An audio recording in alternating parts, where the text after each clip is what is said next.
Hello എല്ലാവർക്കും നമ്മുടെ മറ്റൊരു വീഡിയോയിലേക്ക് സ്വാഗതം. രാവിലെ ഒരു ചായയൊക്കെ കുടിച്ചിട്ട് നമ്മൾ നേരെ നീണ്ടകര ഹാർബറിലോട്ട് പോവുകയാണ്. നമ്മൾ അച്ചാറിടാൻ ചൂര വാങ്ങാൻ വേണ്ടിയാണ് പോകുന്നത് കേട്ടോ. നീണ്ടകര ഹാർബറിൽ ഞാൻ ആദ്യമായിട്ടാണ് പോകുന്നത്. സാധാരണ നമ്മൾ പോകുന്നത് നമ്മുടെ ബീച്ചിനടുത്തുള്ള കൊല്ലത്തുള്ള ഹാർബറിലാണ് കേട്ടോ. അപ്പോൾ രാവിലെ ചെന്ന് വെളുപ്പിന് ഒരു 5:30 ചെന്ന് മീൻ വാങ്ങാൻ വേണ്ടി. പക്ഷേ എനിക്ക് അവിടെ ചെന്നപ്പോഴാണ് മനസ്സിലായത് നമ്മൾ സാധാരണക്കാർ, അതായത് കൊച്ചു കൊച്ചു ചൂര അച്ചാറിടാൻ അങ്ങനെ വീട്ടാവശ്യത്തിന് വേണ്ടി വാങ്ങിക്കുന്നവരൊക്കെ ഒരു 7 മണി കഴിഞ്ഞ് ചെല്ലുന്നതായിരിക്കും നല്ലത്. രാവിലെ വെളുപ്പിന് ഈ കച്ചവടക്കാരുടെ തിരക്ക് ഉന്തും തള്ളും ഇടിയായിരിക്കും. അവർ പെട്ടിക്കണക്കിന് മീൻ ലേലം വിളിച്ചിരിക്കുന്ന സമയമാണ്. നമുക്ക് മീൻ കിട്ടുകയില്ല. തേരാപ്പാര അങ്ങോട്ട് നടക്കേണ്ടി വരും. പക്ഷേ അങ്ങോട്ടും ഇങ്ങോട്ടും നടക്കേണ്ടി വരും. ഞാൻ എത്ര തവണ നടന്നെന്ന് എനിക്ക് തന്നെ അറിയത്തില്ല. അത് മാത്രമല്ല തെന്നി വീഴാനും പോകുന്നുണ്ട് കേട്ടോ, അവിടെ സ്ലിപ്പാവുന്നുണ്ട്. അപ്പോൾ മീനൊക്കെ ഇഷ്ടം പോലെ വരുന്നുണ്ട്. ഞാൻ പറഞ്ഞ പോലെ നമുക്ക് പറ്റിയതൊന്നും വരുന്നില്ല.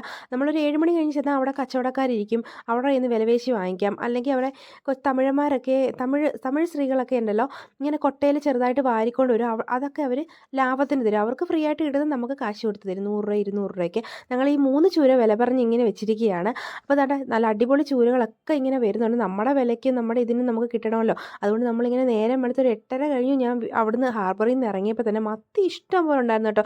എനിക്ക് മത്തി ഭയങ്കര ഇഷ്ടമാണ്. അതുകൊണ്ട് തന്നെ നേരം വെളുത്ത് വന്നപ്പോൾ ഞാൻ എന്താണ്ട് മത്തിയും വാങ്ങിച്ചു, ചൂരയും വാങ്ങിച്ചു. എനിക്ക് 3 ചൂര ഒരു 1200 രൂപയ്ക്ക് കിട്ടി. നല്ല ലാഭമായിട്ട് തോന്നി കേട്ടോ. നമുക്ക് അച്ചാറിടാനും അങ്ങനെയുള്ള ആവശ്യങ്ങൾക്കൊക്കെ നേരെ ഹാർബറിൽ പോയി നല്ല ലാഭത്തിന് മീൻ കിട്ടും. വെറൈറ്റി മീനുകൾ വരുന്നുണ്ട്. വിലപേശി എടുക്കണം. പിന്നെ നോക്കി നിന്ന് നമ്മളിങ്ങനെ അവിടെ നിന്ന് ഒരു സാഹചര്യമായിട്ട് നമ്മൾ എന്താണെന്നൊക്കെ നോക്കി എടുക്കണം. പിന്നെ അത്യാവശ്യത്തിന് മീൻ വാങ്ങാനായിട്ട് നമ്മുടെ നീണ്ടകരയിൽ നമ്മൾ ബസ്സിലൊക്കെ ഇരിക്കുമ്പോൾ തന്നെ 2 കടലിൻ്റെ അടുത്ത് നീണ്ടകര എന്ന് പറയുന്ന സ്ഥലമാണ് കേട്ടോ.